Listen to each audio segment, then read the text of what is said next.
Hello everyone, स्वागत है आपका हमारे गोकू पॉडकास्ट चैनल में। इस वीडियो में हम हिंदी स्टोरी टेलिंग सुनेंगे ड्रैगन बॉल के 41th एपिसोड की, जो रेड रिबन आर्मी सागा का 13th एपिसोड है। So let's get started with the fall of muscle tower. Goku ने बायोन को हरा दिया है और अब वो एंड्रॉइड 8 यानी एटर के साथ फिर से कंट्रोल रूम में आ चुका है। उधर जनरल वाइट को लगता है कि गोकू ने बायोन से लड़कर अपनी काफी ताकत गंवा दी होगी। इसी गलतफहमी में वो जिंगल विलेज के चीफ को लेकर खुद गोकू से भिड़ने का फैसला करता है। लड़ाई शुरू होते ही गोकू सबसे पहले जनरल वाइट की पैर पर जोरदार किक मारता है। बस फिर क्या, जनरल वाइट दर्द से चिल्लाता हुआ इधर उधर भागने लगता है। एटर चाहता है कि वाइट रुक जाए और बात शांति से हो, लेकिन जनरल वाइट अपने स्वेटर से ईटर को भी मार देता है। फिर जनरल वाइट पुरानी चाल चलता है, अरे देखो उधर क्या है वाला बहाना बनाकर वो गोकू को धोखा देने की कोशिश करता है और एक पंच मार देता है।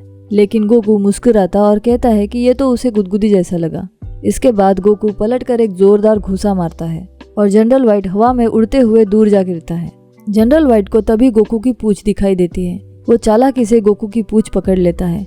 जैसे ही उसकी पूंछ पकड़ी जाती है, गोकू की ताकत अचानक खत्म होने लगती है और एटर भी ये देखकर हैरान रह जाता है। जनरल वाइट गोकू को उसकी पूंछ से घुमाता है और दीवार पर पटक देता है।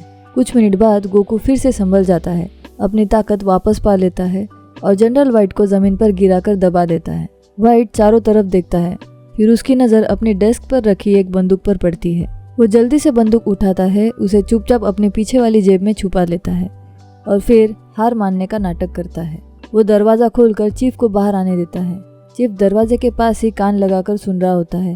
उसका लुक थोड़ा मज़ेदार है, जैसे सिर के ऊपर से गंजा और आइंस्टाइन जैसा चेहरा। वो बाहर आता है, सबको देखकर थोड़ा घबराता है और अपना कोट लेने के लिए मुड़ता है। उसी वक्त एटर देखता है कि जनरल वाइट अपनी जेब से बंदूक निकाल रहा है। वाइट तुरंत चीफ को बंदी बना लेता है, बंदूक सीधे उसके चेहरे पर तान देता है। फिर वो ईटर से कहता है कि अगर ईटर उसकी तरफ आ जाए तो वो चीफ को छोड़ देगा, लेकिन शर्त यह है कि ईटर को गोकू को मारना होगा। गोकू चीफ को बचाने की कोशिश करता है, लेकिन जनरल वाइट गोली चला देता है। गोली गोकू को लगती है और गोकू उसके झटके से बेहोश हो जाता है। ये देखकर ईटर को जबरदस्त गुस्सा आता है। उसकी आंखों का रंग बदल जाता है, आंखें सफेद सी हो जाती हैं और वो गुस्से में धीरे धीरे जनरल वाइट की तरफ बढ़ता है। वाइट फिर से गोली चलाने की कोशिश करता है, लेकिन इस बार उसकी बंदूक खराब हो चुकी होती है, काम ही नहीं करती। अब ईटर जनरल वाइट को पकड़कर एक ही झटके में कंट्रोल रूम से बाहर फेंक देता है। फिर उसे मसल टावर के बाहर, फिर बर्फीले इलाके से भी बाहर इतनी दूर तक उछाल देता है कि वाइट गायब ही हो जाता है। इसके बाद चीफ और ईटर गोकू के पास आते हैं। गोकू धीरे धीरे आंखें खोलता है और सबसे पहले ये बात कहता है कि मुझे भूख लगी है। जब ये तीनों मसल टावर से बाहर निकलते हैं तो ईटर कहता है कि उसे अभी एक और काम करना है। वो टावर के चारों तरफ जोर जोर से कई वार करता है और देखते ही देखते पूरी मसल टावर की इमारत ढह जाती है। किले जैसा टावर गिरकर खत्म हो जाता है। अब सीन दिखाई पड़ता है सुनो के घर पर। सुनो उन्हें आते हुए देखती है। उसे चीफ और एटर नजर आते हैं और तभी वो देखती है कि गोकू एटर के कोट के अंदर है, जैसे एटर उसे बचा कर लाया हो। तीनों सुनो के घर की तरफ बढ़ते हैं। सुनो और उसके माता पिता बाहर आते हैं। सुनो के पिता मजाक में कहते हैं कि एटर उनकी सास के जैसा दिखता है और इसी के साथ जिंगल विलेज में आखिरकार शांति लौट आती है।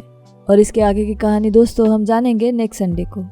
अगर आपको ये वीडियो अच्छा लगे तो लाइक, कमेंट्स एंड शेयर भी कर दीजिएगा। हमारे चैनल गोकू पॉडकास्ट को सब्सक्राइब भी कर देना अगर अब तक ना किया हो तो। नोटिफिकेशन बेल आइकॉन भी क्लिक करके रखिएगा ताकि जैसी नया वीडियो आए आप समझ जाओगे। Thank you so much, bye.